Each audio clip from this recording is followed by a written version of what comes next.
ایسی روشنی لفظ امی کی پھیلا دو کہ لفظ امی کے غلط معنی بتانے والے خود منہ چھپاتے پھریں. امی جس معنی میں پیغمبر کا لقب ہے، امی کے معنی جاہل کے نہیں ہیں. امی کے معنی ہے کہ یہ وہ معلم ہے جس کا نصاب ام الکتاب ہے. یہ نہیں ہے کہ حضور لکھ نہیں سکتے تھے، پڑھ نہیں سکتے تھے.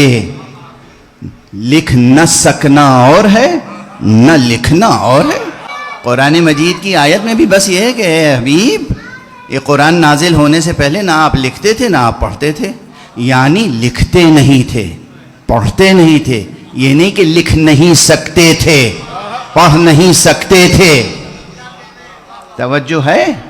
ورنہ ساری بات خود خدا پر آئے گی کہ وہ ان کو معلم بھی کہہ رہا ہے اور یہ بھی کہہ رہا ہے کہ نہ لکھ سکتے ہیں نہ پڑھ سکتے ہیں. کیسا خدا ہے کہ جو ایسے کو معلم کتاب و حکمت بنا رہا ہے؟ معلم کتاب هو الذي بعث في الأميين رسولا منهم يتلو عليهم آياته.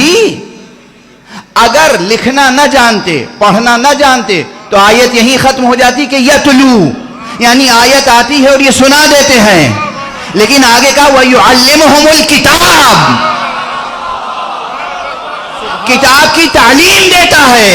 یعنی لکھتا بھی ہے، لکھ سکتا بھی ہے، پڑھ سکتا بھی ہے، لکھانا سکھا بھی سکتا ہے، پڑھنا سکھا بھی سکتا ہے. اس کی شان یہ نہیں ہے کہ خود بیٹھ کے لکھے. جو وہ پیغمبر جو دل میں سوچتا ہو اسے لوح محفوظ پر قلم الہی لکھتا ہو تو پھر اسے قلم اٹھانے کی ضرورت کیا ہے؟ اور ایک بات اور عرض کروں، درایت. بہت سی جگہوں پہ روایت ہوتی نہیں، درایت ہوتی ہے. درایت کیا ہے؟ اس کائنات میں کوئی شقی یہ دعویٰ نہیں کر سکتا کہ حضرت علی ابن ابی طالب نے رسول کے علاوہ کسی کے سامنے زانو ادب طے کیا ہو. بے شک بے شک بے شک. مولا علی نے کسی سے کچھ بھی سیکھا ہو یہ آپ کو نہیں ملے گا. یہ ملے گا کہ علی لکھتے بھی تھے، علی پڑھتے بھی تھے.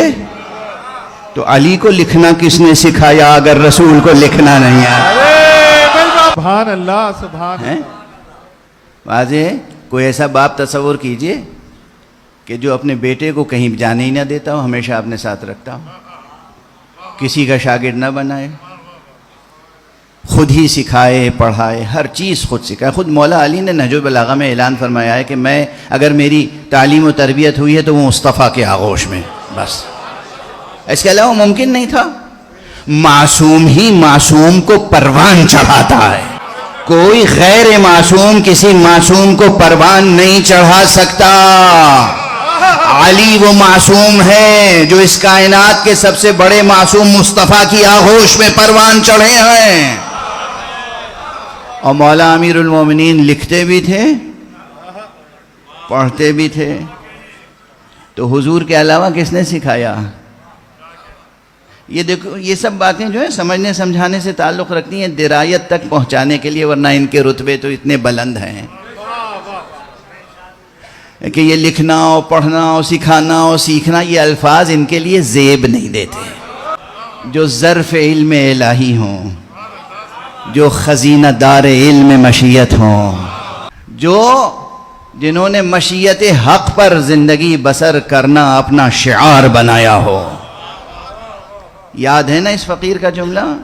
حضرات محمد و آل محمد میں اور عام لوگوں میں فرق یہ ہے، ہم شریعت پر عمل کے پابند بنائے گئے ہیں، انہوں نے خود کو مشیت پر عمل کا پابند بنایا.